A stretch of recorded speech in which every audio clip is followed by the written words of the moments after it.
ഇതുപോലത്തെ വട്ടം നിങ്ങളുടെ ഹസ്ബൻഡുമാർക്കുണ്ടോ? എവിടെയായാലും വണ്ടി ഒറ്റയ്ക്ക് കിടക്കുവാണ്. അതിന്റെ എന്തുവായാച്ചാ വാട്ടർഫോൾസ് കാണാൻ വന്നതല്ലേ? ഓ, ആഗ്നസ് ഫോൾസ് നമ്മളപ്പോ എത്തിയിരിക്കുകയാണ്. വെള്ളച്ചാട്ടം കാണാം.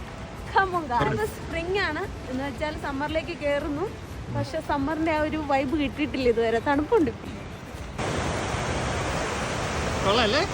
എറിച്ചിലടിച്ചു പോകുന്നേ. കണ്ണാടി മുഴുവൻ വൈബ് കിടണ്ടി വരിക.